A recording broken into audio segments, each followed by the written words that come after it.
you know, feeling like, yo, I should be in that position. Yeah. I wouldn't even say more so competition. I'll probably say my peers. You know, other people that I see doing it, like growing, like, oh, I'm gonna get there.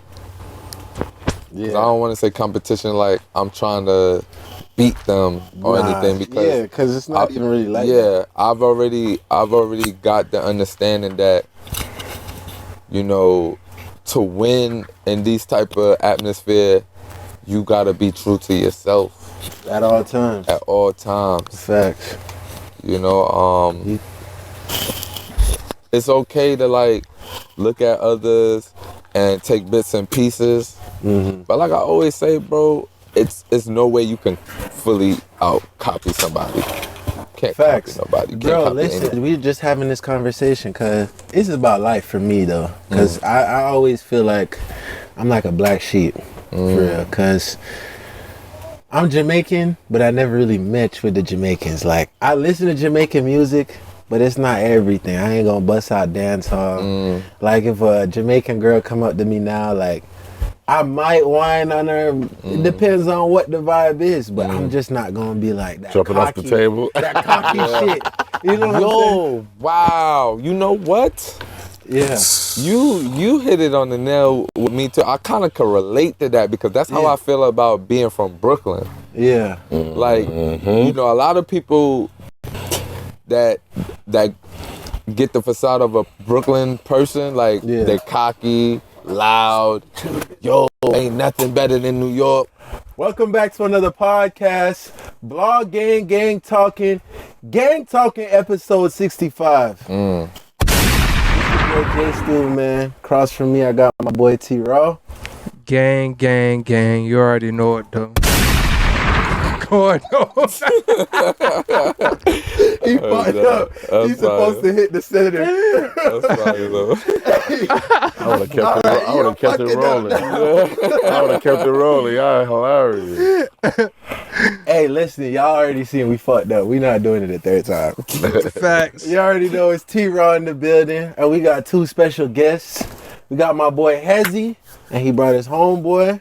Go ahead, man. Introduce yourself, man.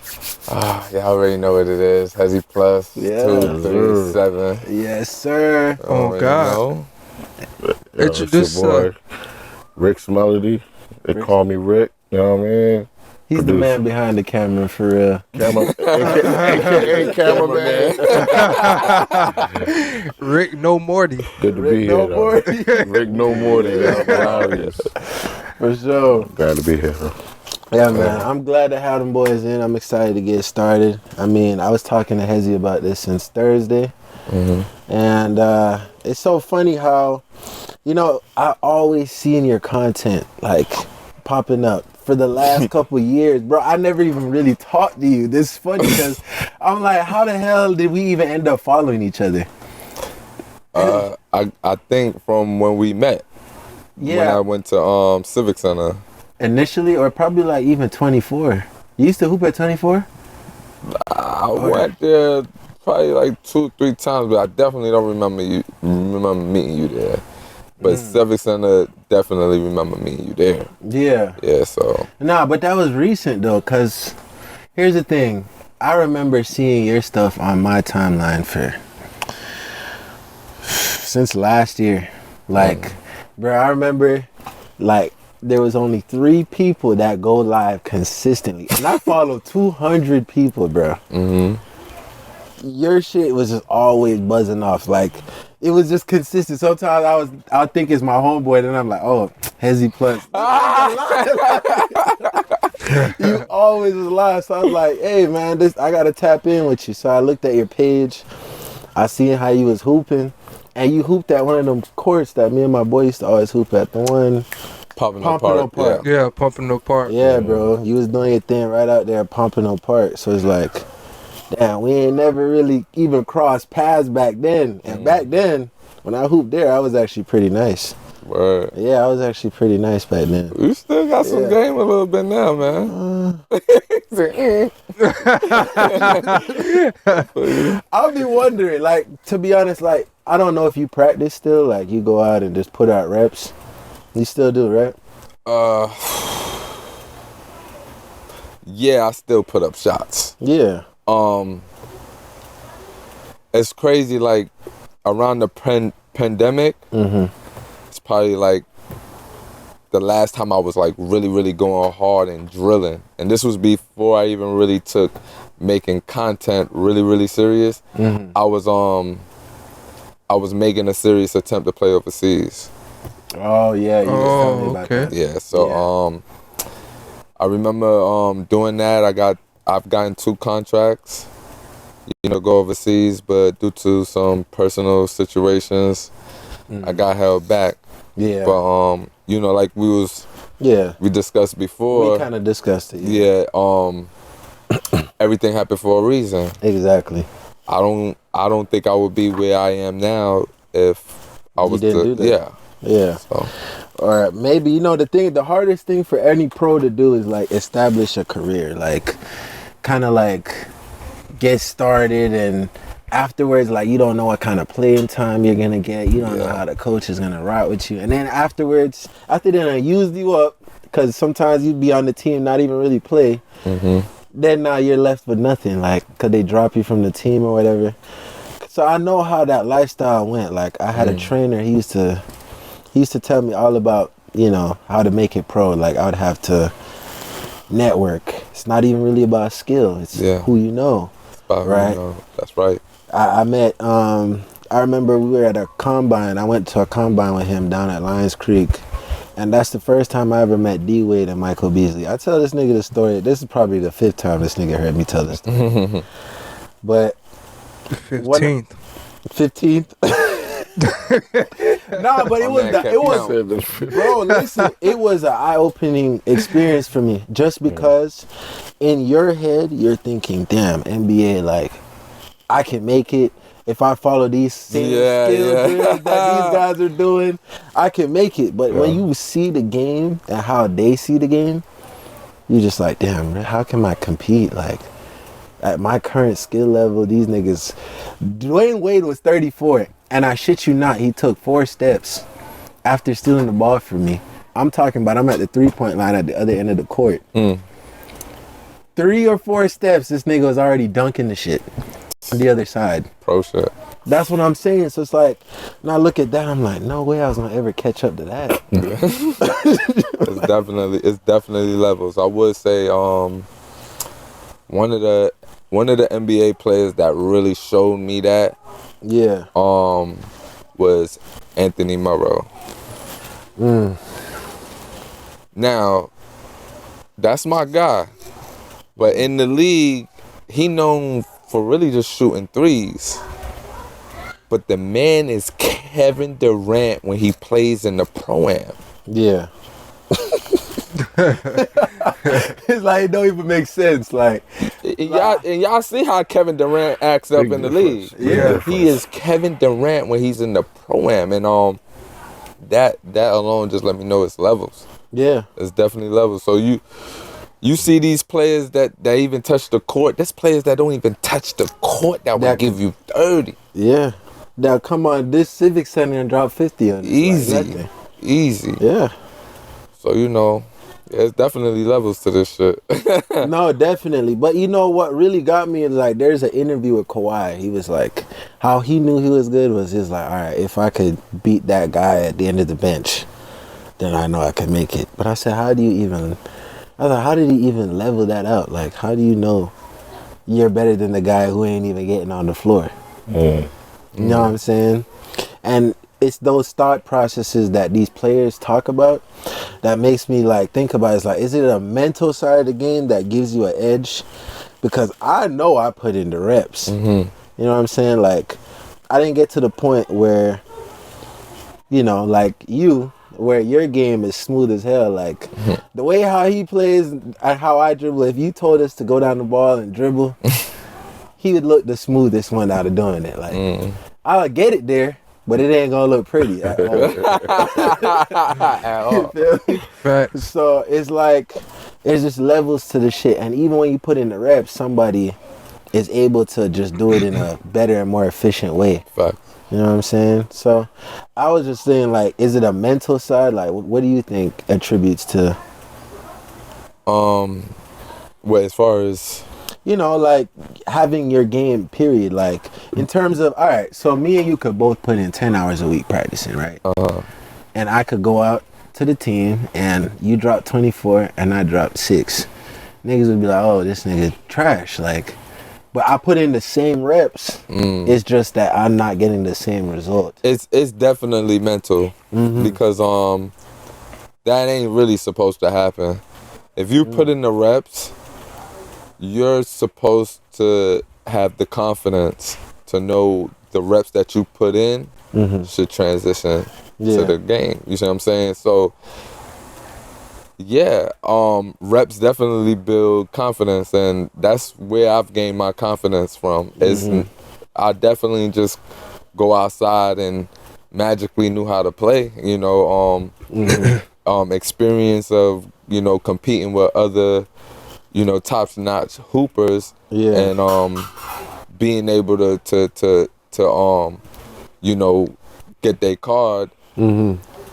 It boosted my ego. So it's like after doing it more and more and more, and you see where you at, and you kind of know, you just kind of know that you got it. You know what I mean? I've always been that type of person to be realistic.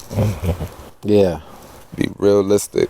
You see what I'm saying? And break that down for people who might not know what you mean by that, though. Yeah. Some people don't know what it is to be realistic. Oh, I want to make it to the NBA. That's real. What's the chances? You see, and I don't want to really. I honestly see. This is a very, very sensitive topic. It's very touchy. They invite me to the podcast. This nigga about to pull up. Came through on his Kanye shit. And then came in on his Kanye shit. It was good. Hey, man. At 4 o'clock, it's past 4 o'clock. Man. Money thoughts in the building. We already need to know. find out, man. I came incognito today, man. Nah, you the flashy one today, bro. Cool now. Yeah, man. Y'all in the middle of the podcast? Yeah, we gonna finish this one up and we gonna shoot off. Make sure y'all get that cut when I just This must be the Where the Amazing Happen podcast. Yeah. No ass. This man.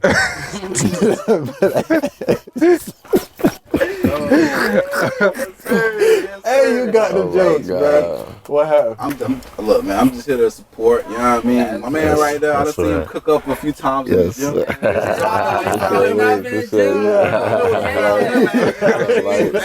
So I'm sorry I didn't see your highlights. Nah. Nah, he the camera. I didn't see no highlights. He the camera.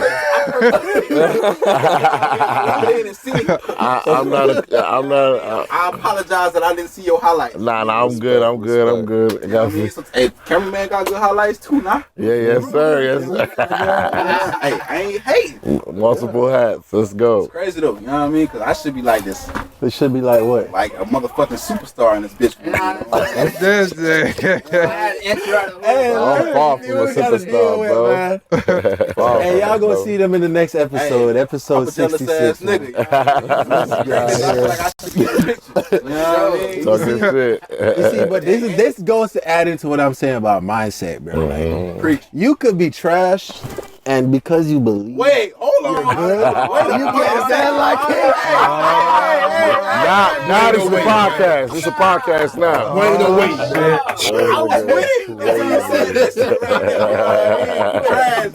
I could never be that. Hey, I'm realistic, bro. I done told you. If you would have said mediocre, I could take mediocre. You know what I mean? I'm not the greatest basketball player in the world, but mediocre, I will take that. Trash is kind of hard. Hold on, rewind 5 seconds. Make sure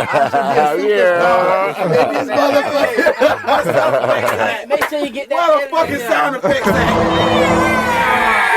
That line draws right here. This is where the trash starts. You know what I mean?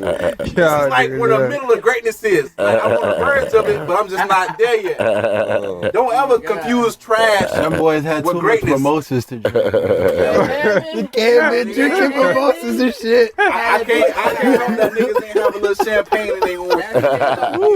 Yeah, niggas I smile. can't help it that you ain't had that. You know what I mean? My bad. Hey, this ain't my podcast. We gonna sit back and Hey, we gonna bring y'all in that hour, you gotta bro. shout out Igloo though, man. Igloo tomorrow. Igloo tomorrow. Oh, guess alright. Sliding Igloo. Igloo tomorrow. I know you say no alcohol, so Yeah, it's a party. It's a Jamaican It is party. definitely a lot of Jamaican ass party? out there. Yeah. Hey, you ain't gotta have alcohol to have ass. You know what I mean? Nah, that's a fact. That's a fact. You know what I mean? That's a fact. There's someone with ass out there. That's a There's fact. definitely some ass out there without the alcohol. We're gonna bring that pot. I'm just saying, you ain't gotta be drunk. You can be high. You can be a little high with it. Bro, this A little high with man. the ass. Yes, sir. That's what you like to do, man. He on the cleanse right now. You know what I'm saying? Oh, life cleanse. Yeah, something like that. Respect Something like that. Respect. I've been trying to stop smoking, but Bro, this nigga's going on. I'm gonna catch y'all in the hour, bro.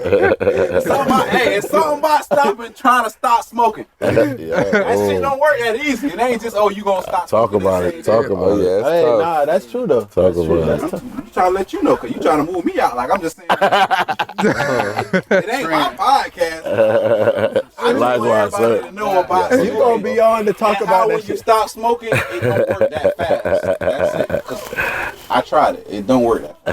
Yeah, boy, fried. We here for the next hour though. Yes, sir. Y'all go ahead and have y'all little minimum podcast. It's gonna be high capacity when we in this. Hey man, don't pay him no mind. Trust me, bro. I'm glad to have you on, bro. Yeah. Yes, Trust me, bro. I'm not easily offended. I done been through way too much, bro. Way too much, bro. What? Nah, but that's just character though, bro. Like, Facts. if you ever played basketball with him, you'll hear him talk shit all the time. Oh, yeah, bro. That energy. Yeah. That's another thing too, you know, with anything you just gotta have some type of mental toughness, bro. Yeah. You know, look, bro, That's the vein right I there. got stories for days. You touched the vein Hey, right listen. there. That's Hey, it. listen. That's actually you talking right to me, bro. Like, that's something that I'm really trying to like increase in my life is like mental toughness towards like certain things. Like, if you attack me on something I don't care about, it's like out one ear out the other. But you would try to attack me on some shit that like I take to heart. Like the female was trying me yesterday, and I was like, to be honest, bro, the way how I am now, like nothing really gets to me. But I had an incident literally where I broke my phone, which is the only phone I used to capture content. And I like, bro, now I gotta eat this shit till the next phone come out, basically. And that's out of my pocket. So reacting wasn't gonna get me nowhere, right? So I'm like, all right, let me. And then yesterday, I'm feeling like I can trust myself and I got this. And I was talking to this female about doing, I don't remember, a skit or some shit. And she's like, why would I want to do a skit with you? You can't even, some shit. I don't even remember if it was about editing or some shit she said, bro. And I just got triggered. But that's because of the amount of time I put into it. You know what I'm saying? So when she hit me somewhere close, it kind of was like, caught off I guard. literally reacted without even thinking about it. And I was like, damn, that's some childish shit, bro. Like, you feel me? But So it's you know that next time though, right? Yeah. Experience kind of have you built through that. That's why I feel like that's why I'm the way I am now. Like even from little, bro, I was fighting a lot, bro. You couldn't talk about my mama. Yeah. You could literally say your mama, and we was scrapping. You see what I'm saying? Like Yeah. I had the issue with you calling me a bitch. We was scrapping. Yeah. Like I really fought a lot, bro. I fought a lot, and you know, going through those experiences, fighting over shit that people said. As a grown man now, It's like, what? I've heard these shits before, and it's like, then it was for pride. Now it's like on a whole nother level, and it's not even like that a nigga will put any type of fear. It's just me just being way smarter. Like I was fighting niggas that said shit that I ain't even really hear them say it myself. Yeah. I was told, and I approached niggas. You feel me? Off of that? Yes, bro. It was. Whoa. I was very, very ignorant when it came to shit like that. Yeah. And now, like, a nigga could say what he say, and I can peep. A nigga is trying to get a rise out of me. Yeah. I let niggas know, bro. If niggas really wanna get it shaking with me, you just gotta come through my bubble. You just gotta come in my bubble. Yeah. You breathe hard enough, I'll knock you the fuck out. And you don't even strike me as that type of person. Though. And I'm really not. Yeah. I'm really not. I'm not violent. I don't even consider myself as a gangster. None of that. You but feel is that me? New But York in you? I guess. A little bit. I guess. You know what I mean? Upbringing. Call it what you want, but just know. Brooklyn. You step in this circle of mines, bro, Word and I to could my mother, son. I'm either gonna slap the shit out of you or I'm gonna knock you the fuck out, bro. Yeah. You know, and being older, it's just like I've always held my own like that, bro. Yeah. And I don't like I'm in a lot of neighborhood gangs, bro, by force, because of the neighborhood I got brought up in. You see what I'm saying? And you know, I'm loyal to the guys loyal to me, but they already know when shit gets shaky. I don't really look for them niggas, bro. I don't. Oh yeah, come get me. These niggas. Nah, I don't do none of that. Yeah. I'm handling that right there, right now, bro. Dolo. You know, these niggas, talking on the gram with their face all fucked up. You saw that clip? Which one? The nigga where he was fucked up. He got beat the hell up. And then he was like, bro, them niggas beat me, bro. I'm on East Side, bro. Yeah, I'm not doing all of that. I'm not doing all of that, bro. Yeah. Nah, you feel me? It just so happened my people say through, oh, E, yo, what's good, bro? I heard that. Yeah. Nah, bro. You feel me? Like, I'm handling it right here, right now, bro. It ain't no shit. Like, I don't know. I don't know how other people handle their situations, but with me, bro, if it's an issue, I gotta address it right there and then. I can't wait. You know what I mean? Nah, we not. What's up, bro? Talk to me, bro. We got a problem. How we gonna settle this right now? Because I don't want to be no nigga walking the street, have to watch over my back. Type, nah, I ain't trying to have none of that smoke, bro. Because I need to handle it right now, then.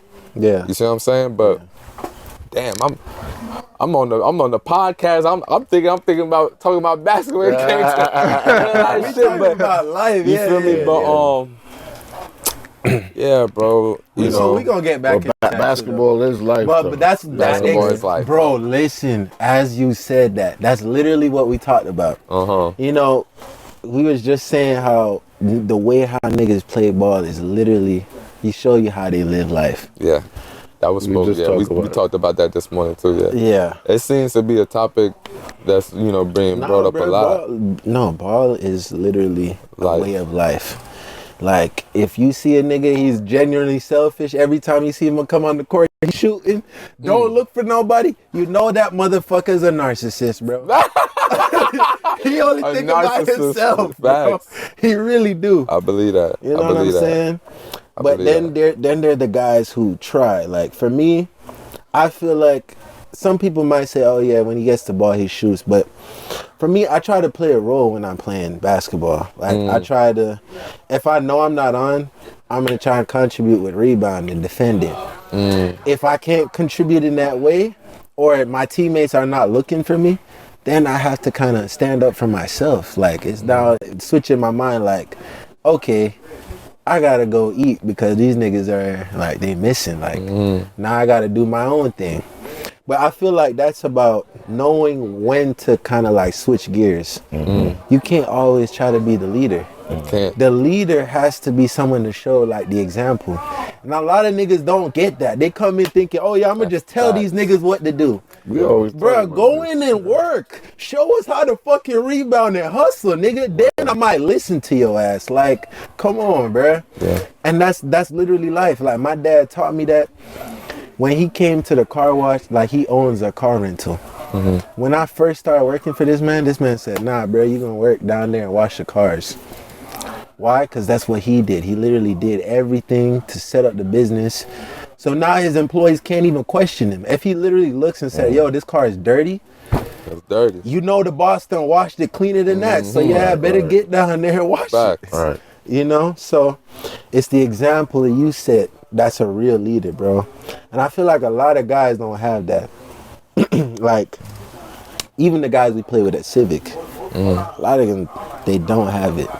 You know, we play, Yeah. but it's like once we see, it's like, oh, all right, we just gonna play this to have fun, bro. I'm not even gonna stress it. Yeah, it's I ain't even pickup. finna argue with you. I'm just, It's pickup. yeah, it's just pickup. Yeah, So it ain't it's never gonna really be more than what it already is, you know, Yeah. especially when you going to play pickup. It's random. You never know who's gonna be there. yeah, You know what I mean? You never know what they expect. yeah. So, but playing in a league where, you know, You're niggas, playing with the same 5 guys. all the right, time. or even in a league where you're getting drafted, where people want to prove themselves, you know, like it's a lot different. You're gonna see a lot more effort from a lot of individuals, or some just might think they better than what they actually are. So, I feel the like, case. I know you feel like you're the man. You know what I'm saying? yeah, I definitely do feel like I'm the man when I'm in certain environments. You know, Yeah. I don't want people. That's why I go back to saying like being realistic. You see what I'm saying? I'm realistic. Like I'm All right, not be going. honest. Let's take some shots at them boys at Civic right now. Anytime you pull up the Civic, you feel like you about to drop 50. Feeling like I'm about to drop 50. Nah, I don't really never feel like I'm about to drop 50. I know that I'm gonna be unguardable. I know. Oh, okay. See? Yeah, I know I'm gonna perform. There's nobody in that gym gonna be able to stop me from doing what I'm whatever gonna do. Yeah, so All right, y'all boys heard that, man. Take the challenge to Hezzy. that's never gonna change. I don't know. I just been doing this for too long, bro. Like Yeah. for real, bro. Yeah. I just play too I much. seen that firsthand. Like I watched your highlights, and I still couldn't stop him from shooting that 3 damn near half court. And I was like, oh, you got it. Like when he hit it, I'm like looking back, like, nah, that's not going in. Splat. So with me, bro, like I don't want when people watch my content to just see me to be as a scorer. I want people to see me as a competitor. Yeah. I compete, bro. Facts. Cause I'll win a game without scoring. Yeah. I'm that type of competitor. You feel me? Like I'm in a league right now where you know, we just started a new season, but last season, my very first game, bro, we won. You know how much I scored? 3 points. But I'm gonna tell you why. The 3 seasons before then, I'm a first rounder in that league. I'm damn near like top 2 best player in the league, and I ain't never been no top 2 in any league. You feel me? But I bring on that type of pressure. So Yeah. at this is season 3. With my first game, I'm only scoring 3 points because everybody getting tired of, you know, me putting that work in on them.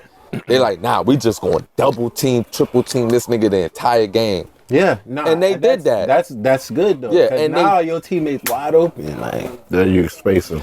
They thought I wouldn't be disciplined enough to give my guys the ball. Yeah. Because they really was ODing on how they was playing me on defense. Like they really gave me way too much attention. I'm getting double teamed from the moment they inbound the ball. If guys watch my like prime bro, James I already Harden right now. I got content on my TikTok Shit. where I call it when they treat you like a goat. And I'm telling you, I lie to you not. Like, yeah, check it out. Hezi Plus 237 TikTok. Yes, Yes, sir. y'all boys go tap in. Yo, Facts. so they so you know when you gotta inbound the ball, right? Yeah. Before niggas inbound the ball, bro, I'm getting double teamed. Right. I got niggas guarding me like this Right. before the ball is being inbounded. They're already Yeah. Already on me. It's ridiculous, bro. So I'm taking that type of pressure on this game, and I'm diamond left, diamond right, Easy. diamond left, I'm not even trying to, because my mind, I want to win. Like, I just want to win, bro. Yeah. It just so happened I'm Bigger good picture. at doing these things because it comes to me, bro. You know what I mean? Yeah. Creating space. So like you just spoke on like creating content, right? So like how did you get into that? My sister, my older sister on my dad's side, Nicole. She definitely gave me that idea. My nephew, her son, Keanu, embraced that idea with me.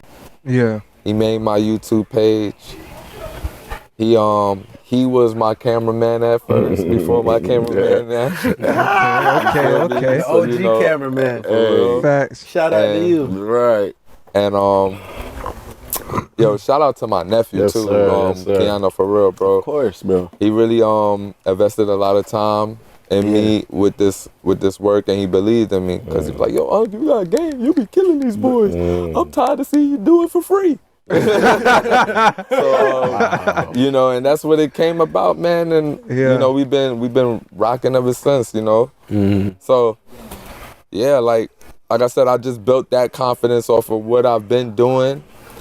I love the game, bro. I love the game to the point where even when I come across with somebody that's good or maybe even better than me, I can give credit when credit is due, bro. I'm that passionate about the game. I would never cheat the game to, you know, where someone is putting in more work than me and I come out there and I can't beat them. I'm feeling salty. Nah, bro, that's being unrealistic. Yeah. I'm very realistic. Yeah. If I know I'm better than you, I'm going to say I'm better than you. If you better than me, you better than me. I don't get why these niggas be trying to feel so prideful about saying, you know what I mean? Bro, listen, but I can kind of relate, bro. Listen, sometimes when you are at a certain level, like for me, like now when I'm driving, I can't really finish through contact the way I did. And there'll be certain levels of disrespect, bro. I used to bully niggas. I had muscle. When I'm talking about boom, lay up on your ass, and I'm looking at you, what you gonna do? You can't push me, you can't do nothing to me. So it's like, that was my side of the game, like being a bully. Now that that's kind of gone, it's kind of like, damn, now I'm the step back guy. That's what everybody knows me for. You know what I'm saying? I could even relate to that to a certain extent too, because you know, my game ain't always been the way it is now. Like, I know if people was to check my content, they see me shooting deep threes and all that. Like, Still shot some shit. But this is when I say recent, I'm saying recent as far as like I'm 36. This is recent as far as like 7 years ago, and I've been playing ball all my life. But niggas from back in my day that I used to hoop with coming up in Brooklyn would never even imagine even coming up in North Carolina, because I've lived in North Carolina for some years too. Yeah. Which part? I stayed in Raleigh and I stayed in Charlotte. Oh, I used to live in Winston-Salem. Oh, word? Yeah. North Carolina's nice. Yeah, it is. Yeah. It is. And yeah, I ain't gonna hold you. Like, Brooklyn gave me that grit, you know, to my game. And of course, my handles. Yeah, that's like your kid. That's your younger years. Yeah, and I was known to be a dribble head. Yeah. North Carolina molded me into it. You were an adult by then? In North Carolina? Yeah. I was an adult when I got to Charlotte. Oh, okay. I was like 16 when I got to Raleigh. Oh, okay. So, you know, I'm still growing a little bit. Yeah, still learning. But Charlotte, not even really Raleigh. I was still giving business, because I'm just different. I'm a different breed out in North Carolina coming from Brooklyn. So yeah, if you're just from Raleigh, you're not used to playing against guys like me. So you know, I stand out. Yeah. Charlotte molded my game to where it's at for real. Because that's when I started getting into playing underneath the whistle a lot more. I don't have no high school or school ball experience. I played AAU, you know, growing up in New York. Then I played AAU in Raleigh. Then I played semi-pro in Charlotte. And semi-pro in Charlotte, I was coached by some track record. Yeah, I was coached by some great coach. Shout out to Coach Wink, R.I.P. Coach Bird, R.I.P. Coach Tab. You know what I mean? Coach Will. Even my brother, who's around my age, was even a coach, and he has coached me, Coach BC. Shout out to him. These guys mold my game into somewhat being a semi-professional. I wouldn't say professional, of course, because I never really wanted to go to the NBA. Yeah. It's really only recently, like when the pandemic hit, that I decided to really lock in to try to go overseas, because it was like I've been cooking niggas that been playing overseas, coming back home. I'm cooking these niggas. I'm like, yo, bro, you getting paid for this? You see what I'm saying? So I'm cooking these niggas, and I'm getting older, and I'm like, I remember just really having a self-evaluation, and I ain't gonna lie, bro. I got emotional, and I was like, I'm gonna make this real attempt. And I hit up my guy Hassan Hoops. Shout out to him. You know, one thing I really like about what you said though is that you said you got emotional. That's the realest side that most men don't like to fucking admit, bro. Like, we all fucking human, bro. Yeah. You know what I'm saying? And we have highs and lows. That's literally how life goes. Yeah. Definitely. Yeah. Yeah. I just didn't want to lead that question saying that, am I capable of playing overseas or getting paid? Yeah. Because I've been playing in the leagues dropping 40. And I remember a game that I dropped 40 against two legends, Eric Barnes and Will Howard, legends in Charlotte, North Carolina. You know, these guys are great and outstanding players. And I didn't even win that game, but it was a very, very close game though. Like, it was one of my best memorable games ever, you feel me? Matter of fact, I did win that game. Actually, yeah, I think I did beat them. Actually, that's why I still remember. Yeah, 'cause I don't. That's another thing too. I don't pride myself like if I drop whatever, it don't even matter if I lose. I've always hold myself to that standard anyway. So yeah, we actually won. It wasn't no championship game, but it was the fact that these two guys was on the same team, knowing the caliber players they were, and my team beat them because of my performance. You feel me? Yeah. So yeah, I remember that game. I had one of my teammates, and it was actually my first team I ever handpicked myself and put in a league. Wow. The OG, I was getting off, and the OG looked at me. He's like, yo, you should be getting a check for this. Immediately your head started spinning like, you feel me? Like, I'm just hooping. right there. I'm hooping. I'm locked in.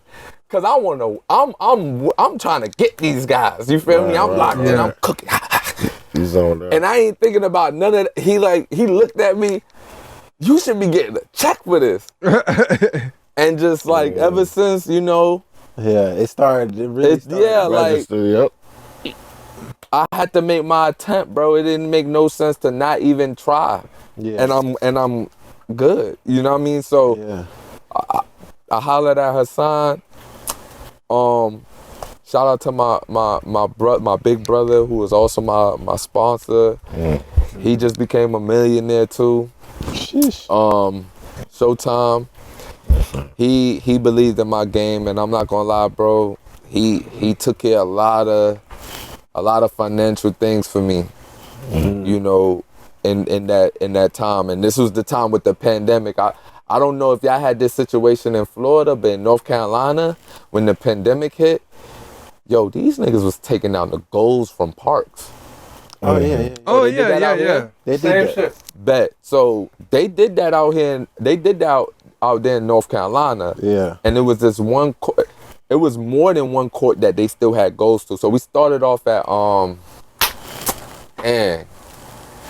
the real ones know what court we started off with, but You I told have me that the other day. I can't remember. Yeah. So, but the other court where it really blew up at, I call it the jungle.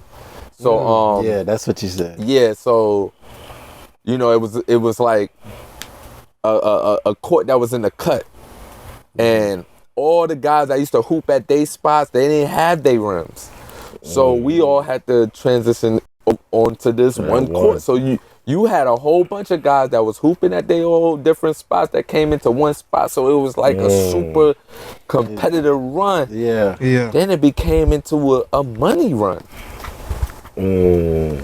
Boy, matter of fact, right before that hit, I was a truck driver. Listen to me, boy. I was driving trucks, bro. I was getting $500 a week. I was getting $500 a week driving trucks at this time, bro. I stopped truck driving. I didn't even stop completely. It was just I just got off the road for a while because of the COVID. You know, everything slowed down at that point. I hoop. I wasn't staying in the crib. I still was outside. I wasn't tripping about how the COVID was. A lot of these niggas was on some losing friendship and relationships over this COVID shit. I was still outside, bro. So, yeah, the jungle started accumulating money because you started having hoopers that trap that was just bringing in big bread coming to this park. And bro, I lied to you not, bro. I've made more money playing at that jungle than I ever working. Ever. That really turned the wheels in your head. Ever, bro. That's crazy. Yeah. Ever, bro. I made 8 bands in a week playing in the jungle, bro. Sheesh.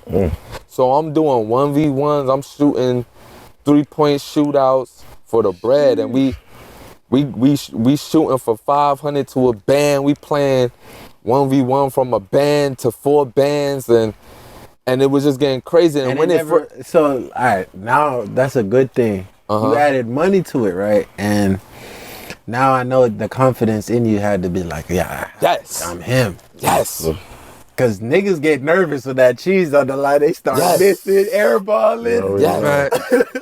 and for real, niggas that was hooping in the jungle, niggas was nice. Yeah. Nigga was nice. So I'm not gonna sit here and be like, yo, I was out there like shit was easy. Everything I worked for, bro. I worked for that shit out there. And that's what fueled me into wanting to see where I would go overseas. I'm like, yo, I'm competing with these niggas, niggas, you know what I mean? Yeah. So that's a good note to add to y'all there, bro. Chase your passion, bro. Cause you never know what kind of doors will open. Yeah. At the same time, they gotta be realistic though. Yeah. Don't be unrealistic. I ain't gonna lie. It's from the jungle that motivated me. Yeah. If I wasn't competing and I probably would just be hooping regular, like I wouldn't have got that spot. The spot. Yeah. But when you hooping with other niggas that's as nice as you and you competing, and it's like, let's see what's up with the next level. Like that's how you look at it. You feel me? That's how you looking at it. And even through them playing with the jungle, you know, this when shit started picking up a little bit, but we were still hooping at the jungle. That's when I had that self-evaluation, and I got emotional, and I called my coach, Coach Wink.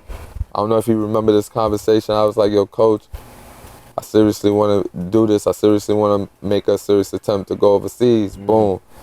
Yo, if you're going to do it, do it. Yeah.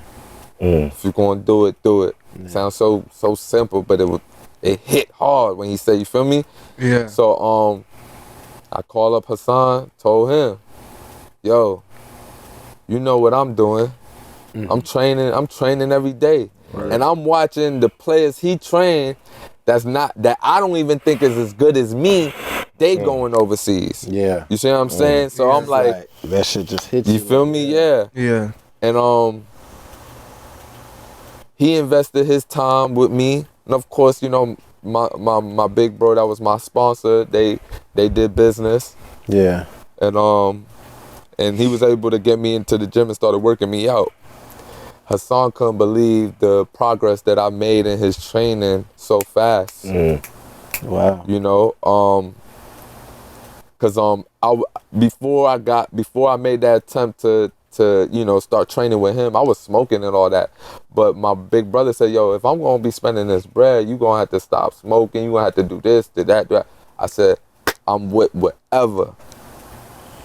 I stopped smoking. Yeah, I stopped smoking. Facts. I was eating better. Shout out to CMOS.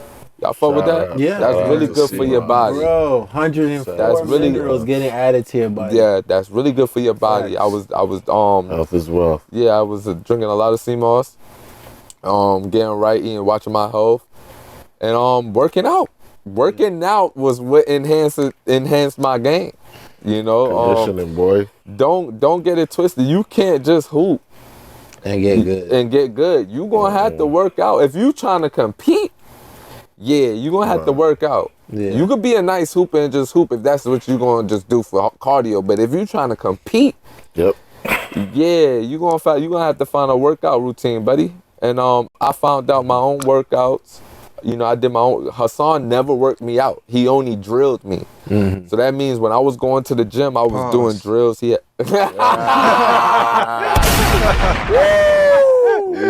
ain't no way, boy. Right, yeah. I was close. Boy, ain't no way. Yeah, that was an alley-oop right there. crazy, bro. Straight up alley-oop. Word, that was crazy. He gave you that. You dunked it, though. You dunked it. But yeah, we was doing drills a lot, and that's all we did. You know what I mean? Working out, I took it upon myself, you know, to do workouts, and I picked up on calisthenics. You know, doing pull-ups, push-ups, and that got me right, bruh. And even in the midst of training, I was still playing in the jungle because the jungle was paying bread. You feel me? Yeah, get the bread. And my brother that was my sponsor, he didn't want me out there. He didn't really want me out there, and I told my bro, like, he I ain't gonna hold you. He told me, like, yo, you don't gotta go out there. Whatever you need, I got you.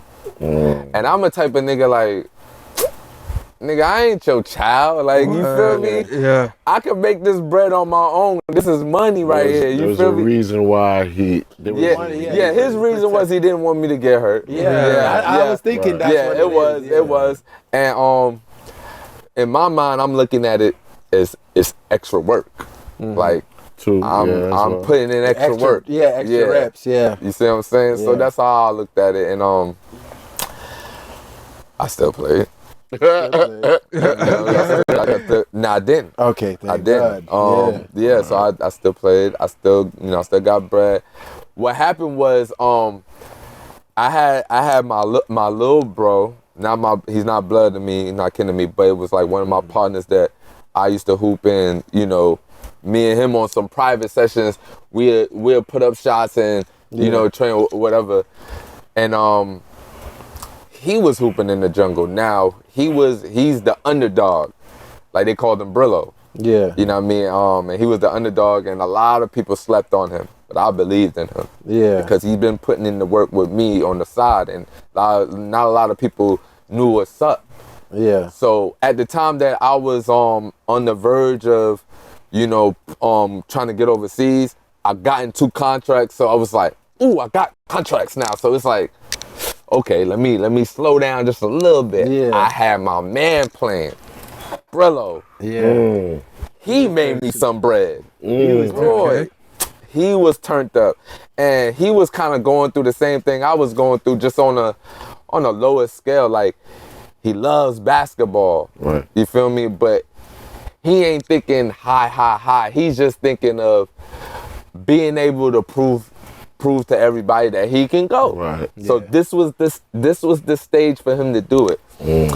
Man, he made me so much money, bro. He was cooking niggas. It was to the point where I could come to the court and just, so who want to play Brillo? I got like the manager. And then so I was artist right here. Right. So whatever I put up, I'm breaking them off. So we made a lot of bread out there, bro. A lot of bread. It was just and it was just motivating. So boom. You know how due to personal situations, I couldn't really make the extra league. We don't go into that. My sister brought it to my attention. Why don't you do the content thing? Boom. My nephew embraced me. Boom.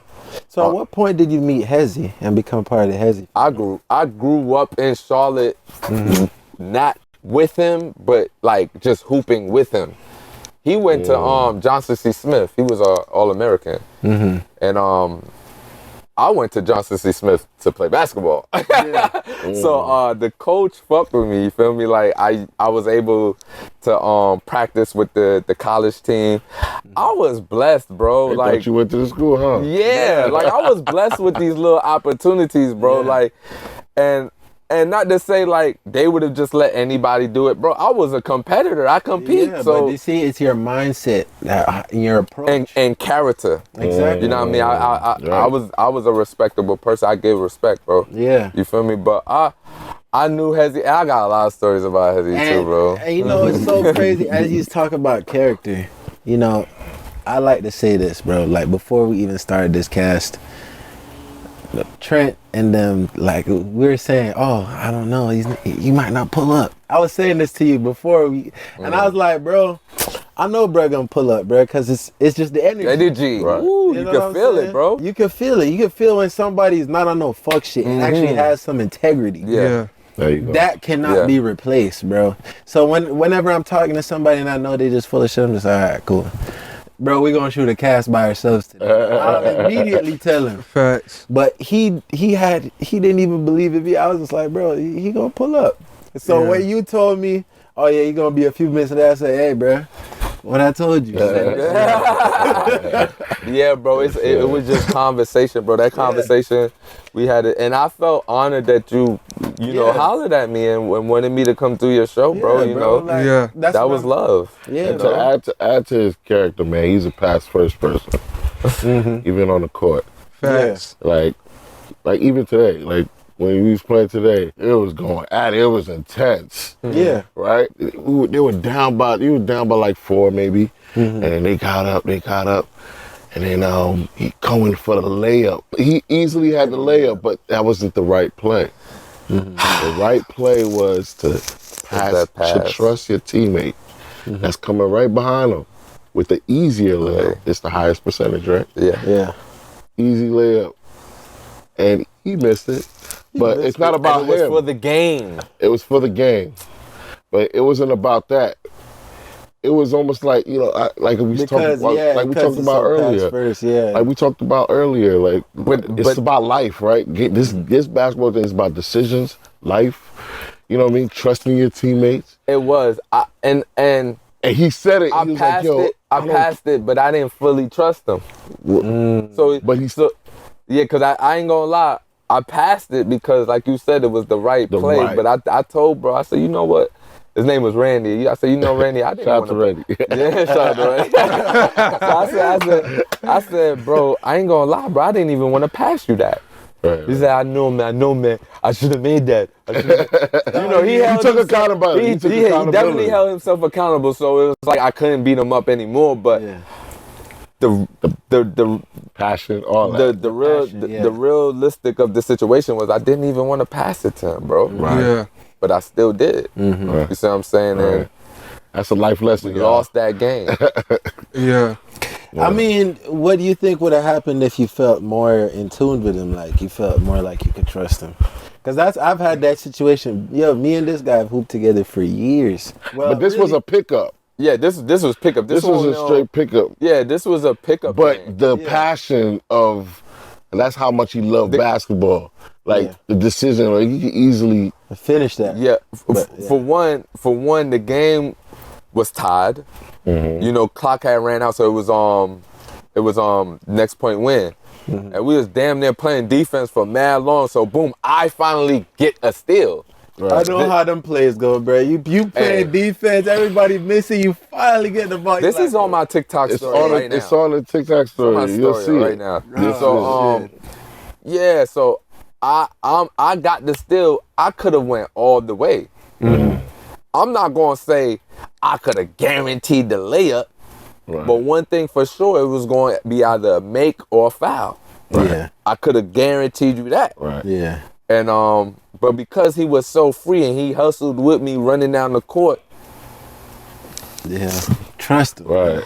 I didn't trust him though. Yeah. But I did it. And I feel like regardless of how I feel about a person or whatever, when they have the ball, that's them. Right. You see, you feel where I'm coming from? Regardless of how I feel about you, you feel me? That's their journey. Who you are is who you gonna be. Regardless of how I feel. That's Because life. I feel like, here's the thing. Whenever I played with teammates who just genuinely trust me, I had this one guy in Jamaica. His name is Lamy. Best shooter I've ever played with, hands down. I ain't never played with Steph Curry, so he's the best shooter. Fact, okay. I'm with that. This nigga was used to pull half court shots, full court shots, like it was nothing. One time we was in the game, and this is how I knew everybody had a different respect for him. Because just like you, he was playing since he was young. And he was playing, like, when he played with us, he was 37. That was 2017. Woo. Yeah. And we was on the season. I didn't know who the fuck this guy was. And everybody's like talking such praise. And it's like the game is coming down and he's not even playing. Coach is just like, yeah, we're going to save him till like the last couple minutes. This game kind of tight. So still haven't seen this guy play. So he gets subbed in and the other coach gets nervous. Bro, that's when you know this nigga about to Sweating cook. bullets. Yeah, the nigga's like, hey, full court press, full court press. Like, I'm like, bro, who the fuck is this guy? And then the coach is like, Jordan, shut up, sit down, you learn. So I'm just like, all right, fuck, let me just sit down. And bro, when I tell you the next 2 minutes of the game, everybody's dashing, trying to cover this man. And because they're trying to dash and cover him, everybody's getting wide open. Like, this shit crazy. The story of my life. For real. Bro. And then it's like, once he went from getting the layups, I'm just like, damn, now everybody, they don't know what to do. Now they're trying to cover up the paint. Nigga walks up half court and was like, this game, bow. Nah, that's cocky as shit. Bro, when he did that, bro, the coach was like, yeah, you see, this is why we need him. Facts, bro. Facts, bro. Every game that season, like, at first when I seen him, I was like, damn, bro, that was tough. So, you know, you initially have that respect, but because of how he did it on that cocky shit, I was like, nah, this nigga feel like, cause remember, we in Jamaica. So at the time, I respected what he did, but I didn't respect him because I felt like, bro, American ballers would probably school you at. Like, that's how I'm thinking. So, you know, it's like I didn't give him his full respect, and we'd be in practice, and he'd watch me shoot and miss. He's like, yeah, we're going to change that. He's like, you know, he would do the star drill with me, and he's like, bro, shoot it just like how you're shooting, but shoot it with confidence. And I promise you, you're going to hit every time. And the more I started working with him, bro, we used to just be hitting. Like, they used to call us splash bros. Like, oh, man. he would go off. And then when they start double teaming, he'd like, look for me. No look. Hit a three. Like, I used to just love fucking with him. Because it's like, I ain't never had a teammate that really just like believed in my shot the way he did. He literally made me fall in love with shooting, bro. Like, after that, I was like, yeah, fuck, I don't have to drive all the time and get beat up. Step back, you know what I'm saying? Get my shot off. So I give him all the credit, bro. That's what's up. You know what I'm saying? Shout out to Lamy. I don't know podcast, bro, but we got to get you in America, bro. Yes, sir. Yes, sir. Fire. Facts. Fire. But yeah, that kind of like remind me of myself of what I go through in this Tamarack League right now. Yeah, bro. You know what I'm saying? So yeah. And I feel like I've earned that respect because like they gave me the name Greenlight. Greenlight. They call me Greenlight in that league. You see what I'm saying? Yeah. That's nice. That's a good respect, bro. Yeah, and I didn't even realize. One of the fellas had to tell me today. They was like, "Do you remember how much you dropped your first game? Very first game coming to this league?" I said, "What?" You say you dropped. He said you dropped 29. I said I didn't even know. Like, yeah, like I didn't. They even track know, scores. like, They niggas over here track tracking percentages and everything. Like, yo, listen, no, that's what I'm trying to say. You're not a real hooper if you're still counting your score, bro. Niggas gotta come to you and be like, damn, remember when you dropped 29, bro? God damn, that's when you know you really him. Like, if you really still keeping track of your score, you really not like that. It's a not young, that memorable. to do that, it's a young thing, and I only said that because I did that when I was young. You used to keep track of your score and stuff? I remember when I first dropped 21 in a game. Yeah. That was like where I acknowledged, like, oh, I can score like that. And I went and checked the books. But a friend of mine, shout out to my bro Jason Agnew, I never forget, because he kind of got me into this mode now ever since then. We lost that game. That's why I got this mindset the way I got it now. We lost that game. I had 21 though. And I think I played pretty good, but we still lost. And he's like, yo, you going to that room, and we lost. And then when he hit me with that, it's just always stuck with me. I'm like, yo, like, you know, this shit don't matter. That shit don't really matter, that's bro. what Magic said to Jordan. Yeah, bro. So Yep. you know, I stopped checking, bro, and then dropping 20 was regular. You know, 30 didn't even impress me. The only time I went to the stat sheet was when I hit 40. I was like, I had to see that.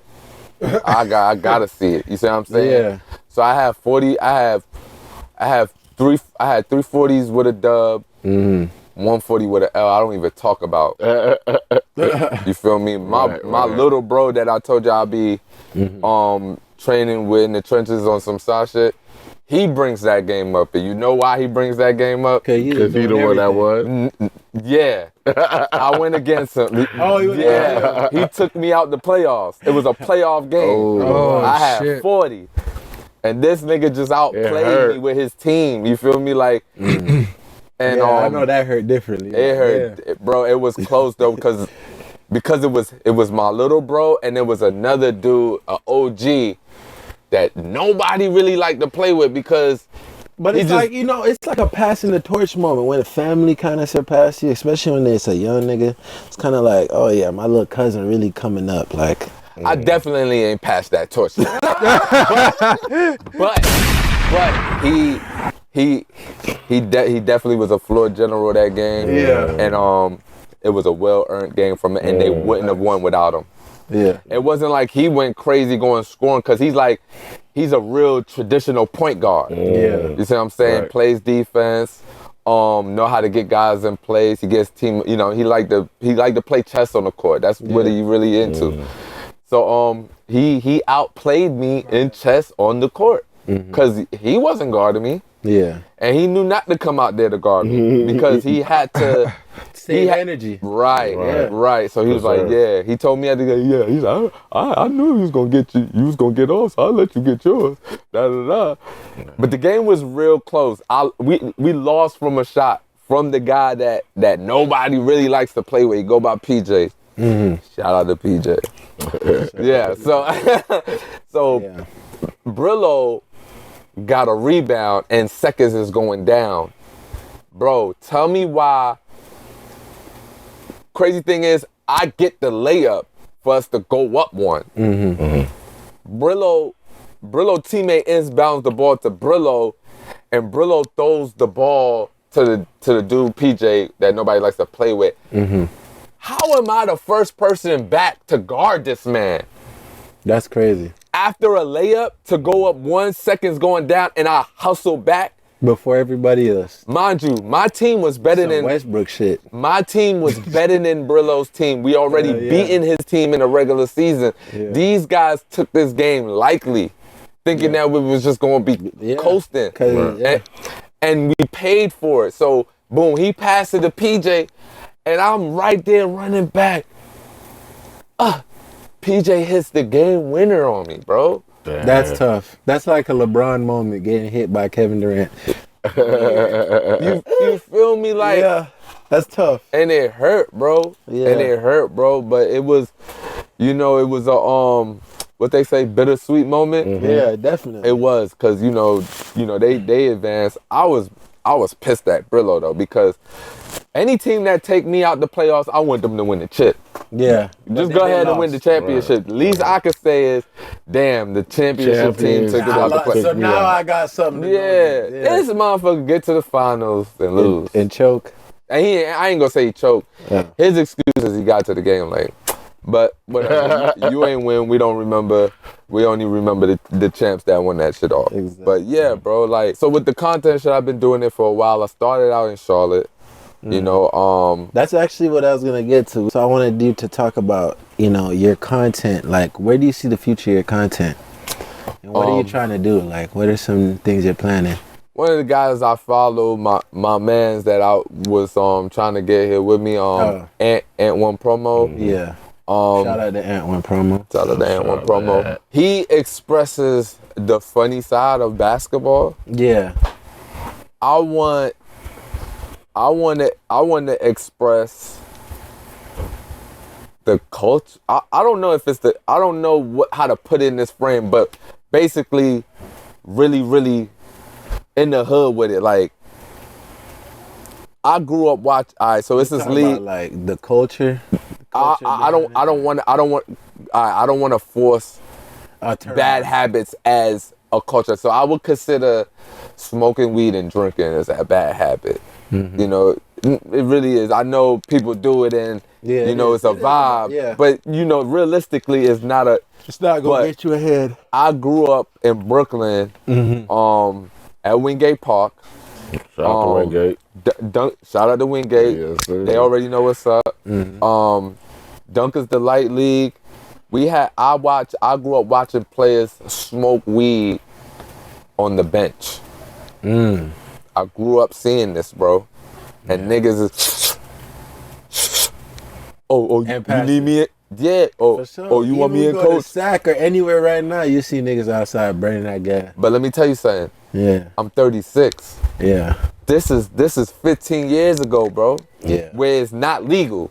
Yeah. But the park is so sanctioned in, like, we like a cult out there. Like, niggas know what's up. If the 5-0 da chill, put it out, da. Yeah. Right. So everybody was on point like that, and I grew up watching this, and these niggas were nice. Mm-hmm. Hooping high. Mm-hmm. High as shit. Bro, and getting buckets, locking up. Doing shit amazing, bro. Like, and we don't got cameras on this shit, bro. We just competing out here. Yeah. You feel me? So but you're saying it's a bad habit, so.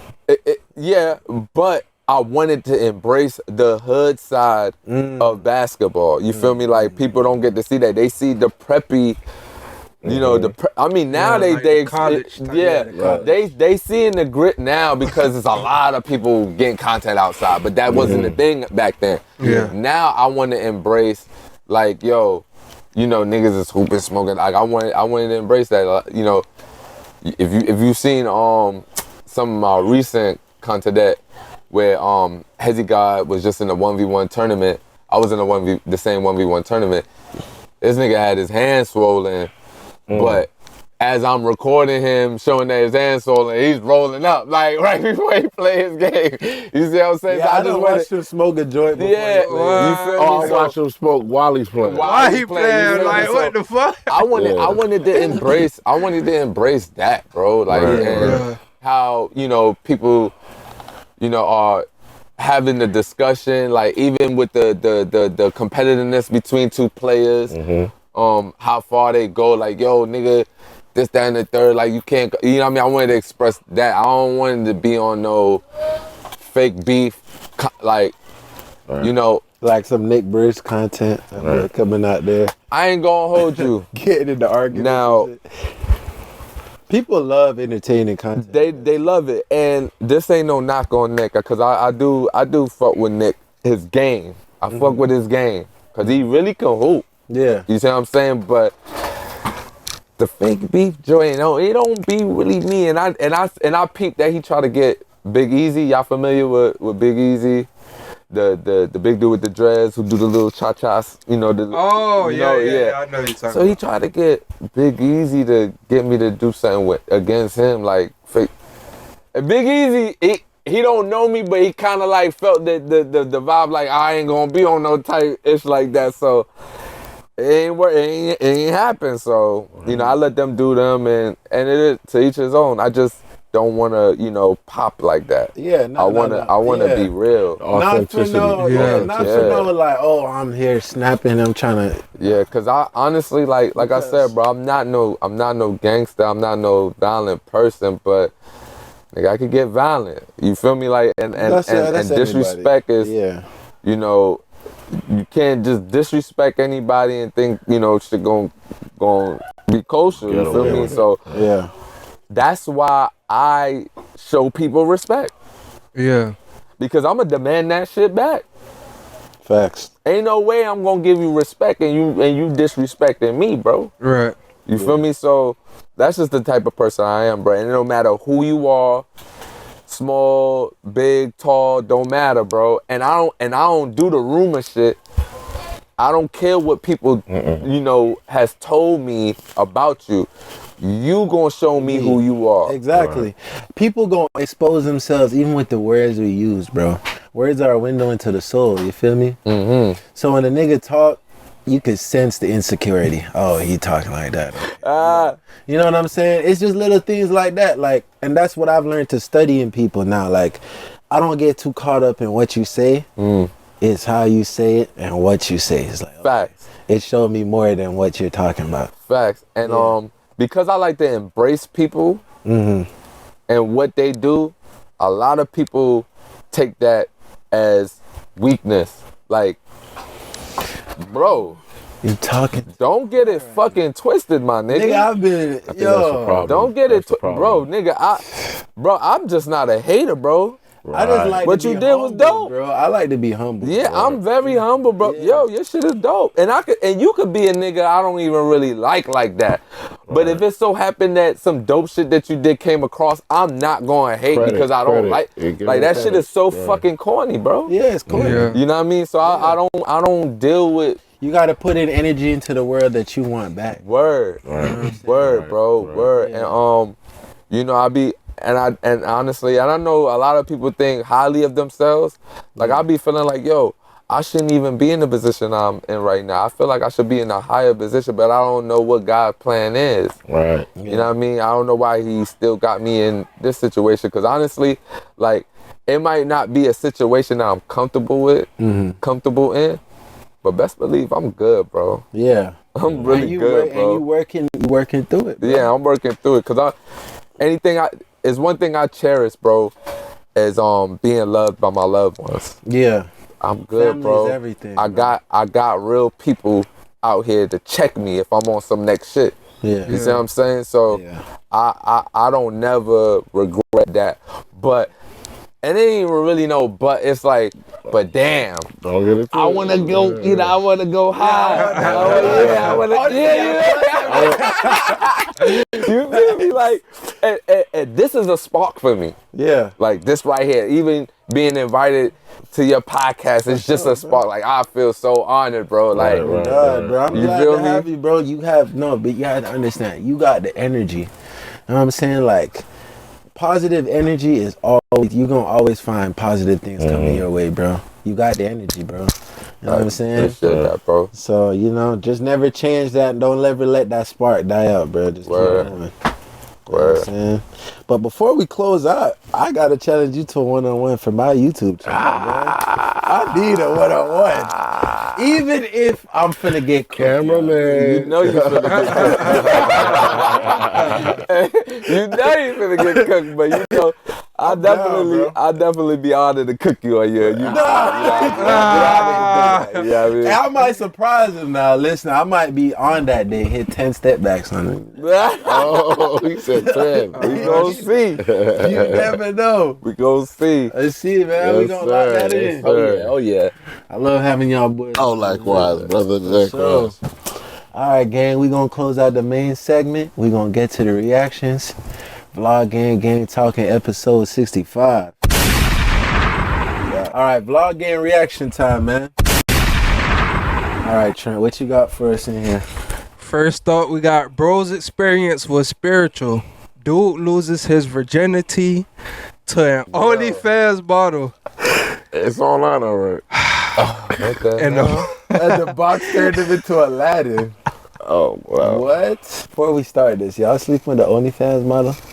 Sleep? Yeah, you sleep with the OnlyFans model?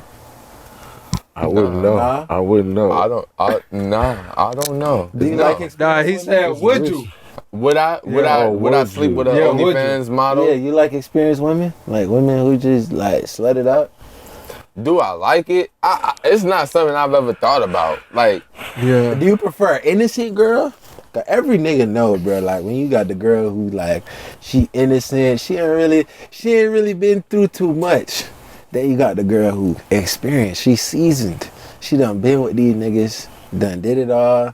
She already coming in telling you what she wants you to do. damn, I think it's my pride, but I really kind of like them seasoned. You like them seasoned? Because they know what's up. Yeah, they know what time it is. Straight to the point. Straight to the point. Like they ain't gonna play the games. Like But I've had a couple innocent, you know. Yeah. it kind of get boring. You gotta teach them a lot. The innocent ones are the more loyal, of course. Loyal. Yeah. For sure. The ones they slutted out, so it's like It's like you could, in the back of your mind, like, yo, bitch, who you doing this shit to? Yeah. You feel me? That's right. OnlyFans is kind of fresh. Like, Yeah, it is kind of fresh though. so it's like I don't know. But back in my day, yeah, it was another type of OnlyFans. back in my day, OnlyFans ain't even exist. goddamn. Right. Boy, It was the only streets. Word. Right. When they say they're These model. bitches is calling themselves bosses Models. off them damn OnlyFans. You can't tell them nothing. Nah, they making 6 figures. That shit crazy. Oh yeah. Facts. Alright, play. How are you feeling? I'm feeling like a whole new man. Oh god. Really? Wow. Yeah. What's it everything? Nigga leg shaking. Then I was like, whoa. He said, "Whoa." When it was like, it's a whole new world. This what I do this. Boy, ain't no way, boy. Boy, ain't no way, boy. The alien in the bedroom. It was good. He has it in him. Cap. Yes. Cap. Cat, she trying to make him feel good. Word, she knows she cat. Selling a dream. No way. It has to be a 10. Like, he lost his... Cap. See, that's why she Oh, no. wants it. I wouldn't say that last part is cap. I believe on that last part. Baby alien, were you nervous? They call that boy Baby Ellie. Go faster than what I lasted. Kelly was gonna be like, oh, she got all fours in front of me. I lasted more than I expected. For my first time, it's like, wow. Yeah. That boy really like, you can see it in his face. His whole life just changed. He's like, a man now. what? Shit. Ain't gotta call him baby alien no more, call him alien. That's one Big thing. alien. That's crazy. Like how that flip now, because females want to get a nigga that ain't. You feel me? Yeah. Back then, a female would want a nigga that's already been. Yeah. Yeah. If So you the tell a shit girl flip. you a virgin, that was the quickest way to get her off of you. Like, Yeah. that used to be my tactic to the girls I didn't really want. Like when they used to like me, I'd be like, oh nah, I ain't even seasoned like that. This nigga. For real. Well, damn. Boosie explains to his daughter why the tooth fairy leaves more money at his house. Let's see. Let's see what he talking about.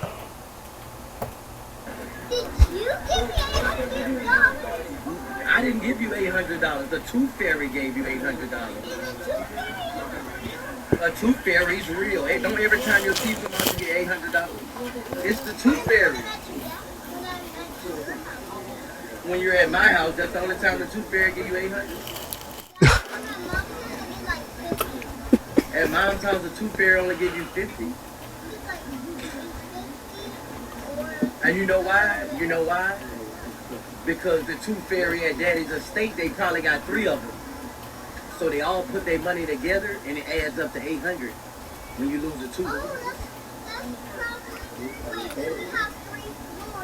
You got 3.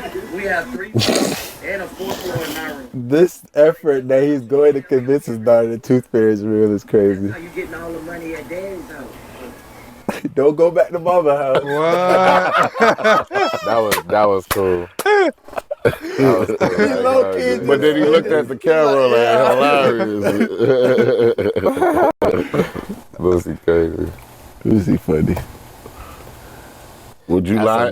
Would you lie to your daughter and tell her that's tooth fairy is real? It depends. Like, I mean, I see why he did it. Yeah, she sound real young. Yeah. But then she already said the tooth fairy ain't real. She already said it. But he's like, nah, you need to believe what I'm about to say. No, she had an ulterior motive. He used of course. So he was like, no, it is real. Yeah. Oh, I didn't know that. I thought she said, is the tooth fairy even real? That's what I thought I heard her say. Oh, yeah, she asked. Yeah. Is it even real? Yeah. Yeah. He said, tooth fairy. Yeah. It's real, bro. You get more money at my house, though. Last but not least, somebody called Britt.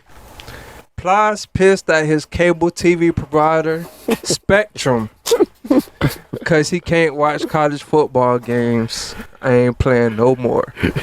You need to tune into that Hezzy Plus. Right. Plies funny as shit. And dear motherfucking Spectrum, you had me waiting on motherfucking summer and be able to watch this motherfucking game tonight. And the minute I cut this shit on, you come telling me about you can't provide me no fuck service. You and your business partner could fuck your business partner. And that's what you motherfucking know. I ain't paying you no motherfucker. Cut it off. Cut it off.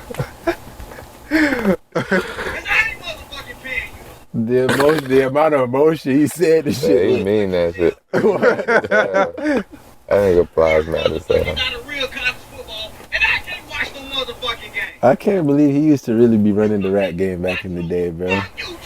Running the rap game?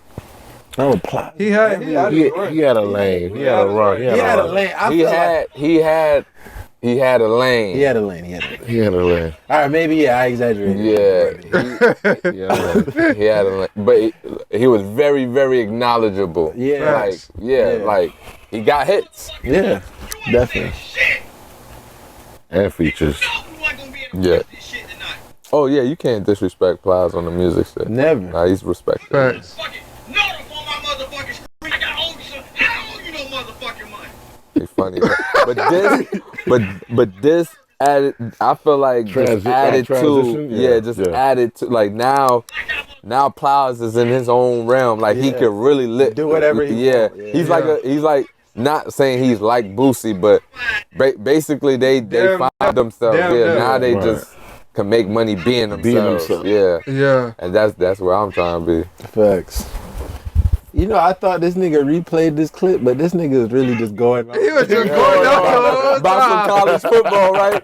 He mad as hell. So about Spectrum. He mad as hell, bro. You know he mad too. Right. You know he mad. Like, fuck this shit. This nigga always be laughing at his videos. Right. Yeah. Hey, you got a funny ass when he be talking about females, that nigga be having me weak. Yeah, that shit be funny. I ain't gonna cap. Yo, when he used to be, his laugh was low. Yeah. Yo, that nigga got that high pitched laugh. This bitch. What was the last girl? What was the Britney? Hey, Britney Spears. Was it Britney Spears? Look at what? Oh no. It was no. He was talking about the. I can't. It's one of them white girls, Britney Spears or one of them. Hilarious. Christina Aguilera. Nah, it gotta be Britney. Yep, it's Britney. Yeah, Britney. Shout out to Plies. Shout out to Plies. That content. Anything you want to add? Plus.